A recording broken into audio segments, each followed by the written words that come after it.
Buya, saya mau bertanya, bagaimana hukumnya seorang suami yang diam-diam menikah lagi terus sering bohong ke istrinya? Bilang kerja lembur, ternyata ke istri kedua. Bilang meeting, ternyata bohong juga. Dan ketika saya mengetahuinya, saya jadi gak bisa percaya lagi ke suami saya dalam banyak hal. Apakah saya salah, Buya? Apakah kebohongan itu akan membawa ke neraka, Buya? Hanya yang perlu diperhatikan bahwa wahai para suami terlebih dahulu, jika harus melakukan hal yang semacam itu, alasanmu adalah alasan syariat, alasan hajat yang syar'i untuk menikah lagi. Menurut alasanmu, semua orang punya alasan berbeda-beda.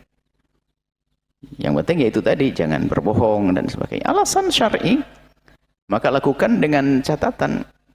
Dengan catatan bisa menegakkan syariat. Kemudian juga tidak menelantarkan istri yang pertama. Kemudian juga di samping itu harus bisa menjaga, bukan menambahkan permusuhan. Memang berat hal-hal semacam itu. Tidak mudah dilakukan. Tapi jangan juga dikatakan hal itu tidak boleh dilakukan, sebab yang namanya halal dalam Islam tidak bisa kita menghalangi, akan tapi belum tentu bagi seseorang itu sudah diperkenankan. Kalau Anda sudah menganggap diri Anda mampu ke arah sana dan hajat Anda mendesak ke arah sana, harus waspada dengan rambu-rambunya. Jangan sampai menjadikan hal yang demikian itu sebab kezaliman-kezaliman kepada banyak orang. Kepada yang pertama, kepada yang kedua, kemudian kepada banyak orang. Ini adalah masalah-masalah. Kemudian jangan zalim kepada syariat Nabi Muhammad. Ini yang terpenting lagi. Apa itu? Pelaku-pelaku yang demikian itu ternyata hanya untuk main-main saja. Sehingga yang tercoreng adalah Islam. Yang tercoreng adalah Islam. Alasannya adalah atas agama, atas nama sunnah. Sunnah itu apa maksudnya? Nabi pernah melakukan dengan tujuan-tujuan. Tapi bagi kita, bagi umat Nabi, belum tentu jadi sunnah. Bisa jadi hukum nikah satu istri saja ada yang haram kok. Kalau memang dia tidak bisa menjalankan tugas dengan benar, sementara dia belum terlalu butuh urusan hubungan pribadi, maka hukum menikah dengan satu istri saja hukumnya, kata Imam Nawawi, ada 5. Ada yang haram, ada yang makruh, ada sunnah. Jadi sunnah yang disebut itu adalah sunnah pernah dilakukan Nabi, tapi bagi kita belum tentu. Makanya kepada kaum pria ini adalah harus menjaga syariat Nabi. Kalau melakukan ini memang harus dengan tujuan-tujuan yang baik dan benar. Bukan hanya sekedar main-main sana, main sini, itu membahayakan. Kalau demi untuk hajatnya yang mungkin mendesak sekali, maka tentunya juga dengan rambu-rambu akhlaknya, dengan yang pertamanya. Kemudian bagi tadi istri yang sudah tidak percaya lagi kepada suaminya, ya lebih baik membuka diskusi baik-baik. Sebetulnya bohongnya sang suami itu mungkin perlu dicermati oleh istri tadi. Bohongnya suamimu itu bukan karena ingin jahat kepadamu. Bukan ingin jahat kepadamu, berbohongnya suamimu kepadamu itu, tapi dia tidak boleh bohong seharusnya. Tapi berbohongnya suamimu kepadamu karena menjagamu. Mungkin takut kamu sedih, takut kamu sakit, takut kamu. Cuman dia tidak punya cara lain kecuali harus berbohong. Maka kalau sudah terjadi seperti itu, lebih enak diskusi baik-baik. Jadi jangan dianggap dia pembohong. Tidak, dia bohong hanya spesial urusan denganmu saja. Karena takut kalau terus terang nanti apa yang terjadi. Kamu akan kecewa dan sebagainya. Maka lebih baik buka dirimu, supaya hidupmu itu ada kepercayaan. Kalau tidak percayaan, tidak enak. Padahal urusannya hanya urusan itu saja. Sehingga kamu tidak percaya dengan semuanya. Ini bahaya sekali seorang istri nanti akhirnya. Tidak percaya. Maka lebih baik buka diri, abang seperti apa. Sedih ya, harus dijalani. Karena sudah, memang harus dia pahit.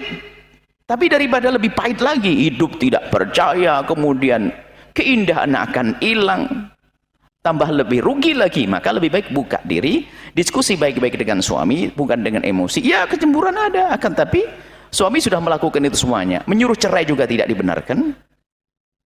Jadi memang harus nasihat dari dua belah pihak di sini. Maka buka diri Anda, atau bahkan mungkin Anda bisa komunikasi dengan dia dengan baik-baik. Misalnya, ya dah bang, kalau memang begitu, saya sedih, saya sakit. Akan tapi mungkin tolong jaga saya. Bagaimana terserah menjaga saya? Mungkin ya Mungkin seorang istri akan malu dengan keluarganya, malu dengan temannya, malu dengan yang lainnya. Ya mungkin komunikasi dengan suaminya agar diam-diam saja. Akan tapi tolong abang, yang penting saya terjaga gitu saja. Selesai, sakit, sedih. Tapi harus ada solusi. Kalau tidak nanti malah tidak karu-karuan semuanya. Sementara suami sudah punya ikatan yang halal dengan istri barunya, terlepas dari caranya benar atau tidak, sudah menjadi istri yang halal. Maka nggak mungkin seorang istri memerintahkan mencerai, istri yang kedua menyuruh mencerai adalah jahat, istri pertama menyuruh cerai juga tidak diperkenankan dalam hal-hal semacam ini. Jadi inilah nasihat dari dua belah pihak. Jangan sampai syariat Nabi itu menjadi main-main, menjadi direndahkan oleh orang di luar Islam. Karena apa? Perilaku-perilaku itu semuanya. Jadi, nah, kepada istri yang tadi, jangan sampai seperti itu. Keindahanmu akan hilang kalau sudah hilang percaya. Bangun kepercayaan dengan cara komunikasi yang baik. Kepercayaan itu perlu sekali. Perlu sekali kepercayaan itu. Karena kepercayaan itu ada sangkut pautnya dengan maslahat ilmu, misalnya suamimu nasihatimu. Nah ini, kalau sudah nggak percaya, kamu pandang jeleknya saja, gelap matamu. Sehingga tidak ada benarnya. Lebih dari itu apa? Hawa nafsu atau emosi yang terus menguasaimu akan menghilangkan keindahanmu, menghilangkan kecantikanmu. Akhirnya apa? Semakin hari dirimu semakin kalah dengan madumu tadi. Akhirnya semakin tidak berarti dirimu. Karena apa? Wajahmu cemberut, wajahmu berubah, wajahmu akhirnya suamimu duduk denganmu hanya sudah terlanjur punya anak 11 sudah terlanjur ya. Jadi tidak menikmati, hanya punya tanggung jawab saja bagi seorang suami. Nggak begitu, nggak bisa. Kalau dibiarkan terus dusta ini terus berkembang, ketidakpercayaan berkembang, hambar, hidup tidak ada keindahan sama sekali. Seperti itu nasihat untuk semuanya. Hati-hati dalam hal ini adalah syariat Nabi. Jangan bikin main-main. Dan jangan bikin gembar-gembor dikit-dikit poligami. Sisi lain perempuan mengatakan enggak mau, tidak usah, diam saja. Ada syariat Nabi yang menjalankan, yang tidak akan, tapi jangan sampai kita itu mencoreng syariat Nabi sallallahu alaihi wasallam. Wallahu a'lam bissawab.